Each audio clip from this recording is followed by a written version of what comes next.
Good evening, everybody, and welcome, and thank you very much indeed for coming here to the Green Door Gallery for the Ekphrasis poetry event to round off Light Hungry. And you know, it's been an amazing exhibition. Thank you so much to Helen for curating it. And I responded to a friend here called Zona Bella Vista, which is one of mine, and I think that's why he's asked me to read it. But I'm not the best at reading, and there's a few German numbers in it, so bear with. And he's called it Skywave Propagation.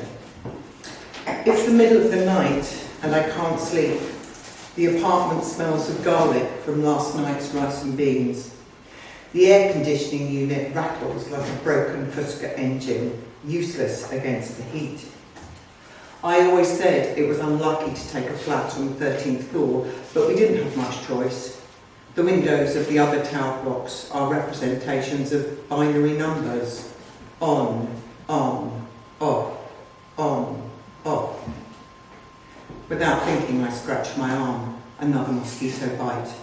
Who is the patron saint of insomniacs? I haven't been to Mass in years, but I'd pray to anyone at this hour. You're not here. You haven't been here in days. So I switch on my shortwave radio. It's my only contact to the outside world now that I'm not allowed to travel. I scan the dial. The ionosphere is cooperating tonight and reception is good. I come across a station I've never heard before. It's broadcasting in German, my grandfather's language. A woman's voice reads random numbers in a monotonous tone. I have no idea why. It's oddly comforting. 76, 21, 44. I never understood why they say the digits in the wrong order. 4 and 40, not 40 and 4, like in Portuguese. Opa tried to teach me German when I visited him on the farm during the summer break. We'd sit at the kitchen table in the evening. He let me have the best spot, directly under the ceiling fan. My bare feet, blood red from the piranha soil, dangled above the tiled floor. He'd take raw coffee beans from one bowl and drop them into another, counting them as they hit the wood. 1, 2, 3. On the farm, I always slept well. And for my piece, I chose to respond to our collective piece, which is actually on the poster here, and on the front of the pamphlet here, and on a lovely printed postcard here. So kind of that's the image. I have to say, Helen, from outside and inside, I just love the poster. I think it's just fabulous. I thought, okay, I'm going to respond to this, and I'm going to take, first of all, I looked at, well, what have other people said about it on Instagram? Because Laura's very good at putting our poster up lots of times, and a friend of ours, Bob Bright, said it reminded him of Edward Hopper, Dennis Hopper, either of those, and Fritz Lang. I'm telling a bit of story because my piece is really short. Okay, a bit of backstory. It's probably the more interesting bit.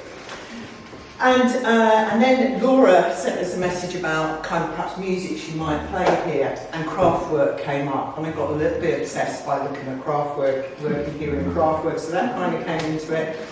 And then Fritz Lang, I know the film Metropolis a bit, I know it's a bit film noir, etc., but I didn't know about this thing called Light Dark, or chiaroscuro, which in Italian, there are a few kind of more highbrow artists who will know what this means, whereas I certainly didn't. I mean, light and clear and dark, and I just thought, oh, that's just such a lovely thing. So that's kind of what I based my very short poem on. First of all, let's play a little bit of music, hopefully.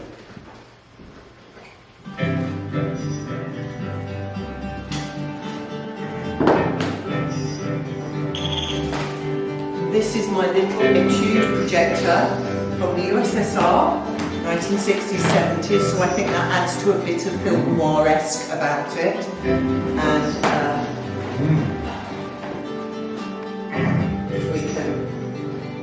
we can project, we might even project onto the poster himself. Well, why not?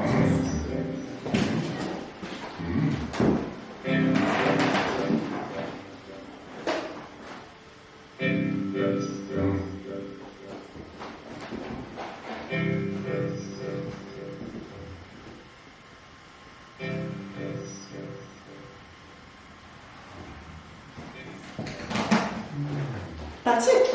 Wow. My first, so I have three very short poems. The first two are about this piece called A24 202 Place. Do I pronounce it right? Silent Gore. Yep. The first one is called Guest Room.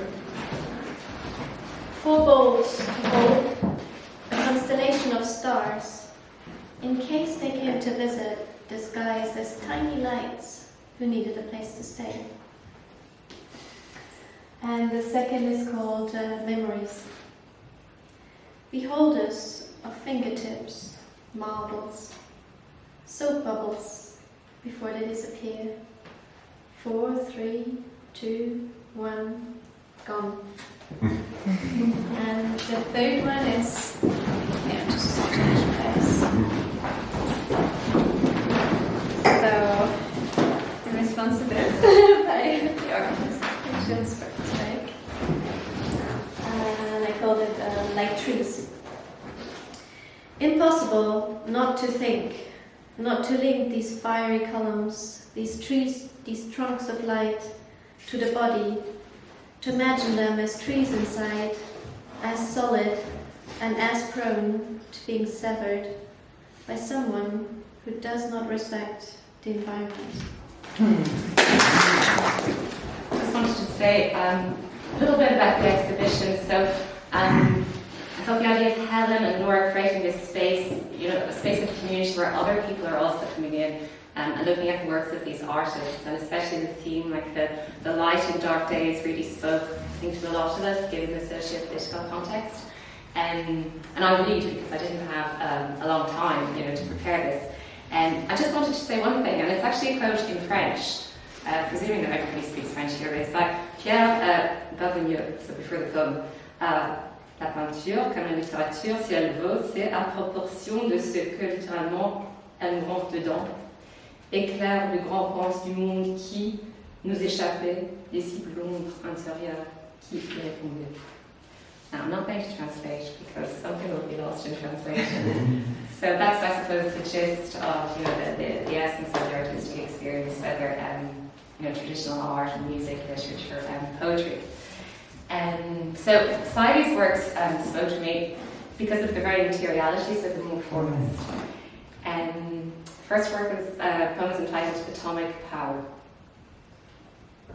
The large canvas and the broad sweep, flashlights, flashpoints, proxy wars and busyness, atomic boosterism and insipid tea, parochial, quaint, 1990s memorabilia. We've mined the planet and called it destiny, economics. The race to be first, the race to be data-driven. Tech bros strut their stuff.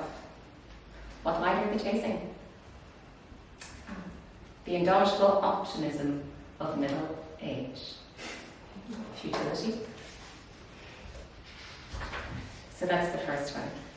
And I had a second one because after being in the gallery and really looking at all of the works, I think that the three together brought something else. So I read it quickly, and I called it A Call to Radical Materialism.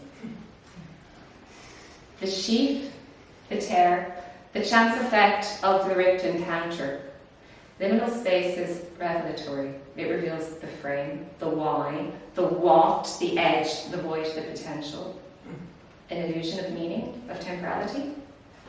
Time and space of contemplation. Future's arts for the taking. Future's an eternal present. An over-intellectualization of ESGs and Green New Deals. A Nietzschean resignation. A surrender to the game. A last chance saloon. To be continued. Thank you.